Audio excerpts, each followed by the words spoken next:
जगप्रसिद्ध होडोत्सव हजारो भाविकांच्या उपस्थितीत उत्साहात पार पडला। 100 फूट उंच घोड्यावर चढलेल्या अवसारांच्या दिशेनं भाविकांनी दगडांचा मारा केला। हजारो भाविकांनी याची देही याची डोळा या चित्तथरारक उत्सवाची अनुभूती केली।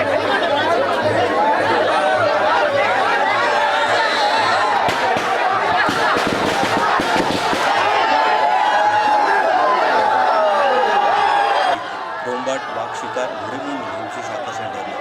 सिंधुदुर्ग जिल्ह्यासह मुंबई, गोवा, कर्नाटक या राज्यातील भाविकांच्या उपस्थितीत हा उत्सव मोठ्या जल्लोषात पार पडला।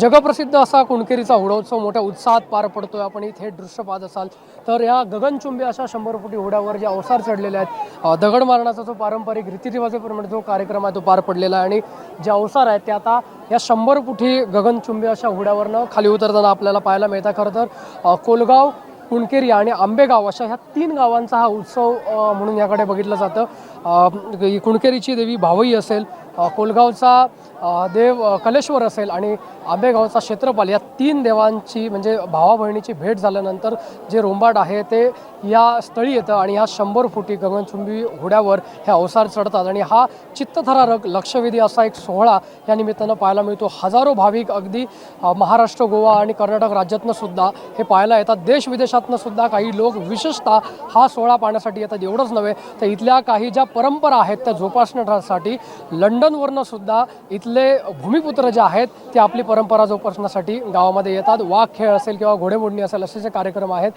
किंवा जे पारंपरिक ज्या परंपरा सुरू झालेल्या आहेत त्या आपल्याला पाहायला मिळते। ही थेट दृश्य आपण पाहतो। जे अवसार आत्ता या गगनचुंबी होड्यावर चढलं होतं ते आपण या ठिकाणी पाहतोय। तर मागच्या बाजूला आपण जर पाहत असाल तर दगड मारण्याचा पण जो कार्यक्रम आहे परंपरेप्रमाणे जो होतोय तो देखील होताना या ठिकाणी पाहायला मिळतो। एकंदरीतच संपूर्ण जिल्ह्यात चर्चेचा असणारा जो होडोत्सव आहे तो मोठ्या उत्साहात भक्तिभावाने पार पडताना पाहायला मिळतो। व्हिडिओ जर्नलिस्ट साहिलसह विनायक गावस, कोकण सात लाईव्ह, सावंतवाडी।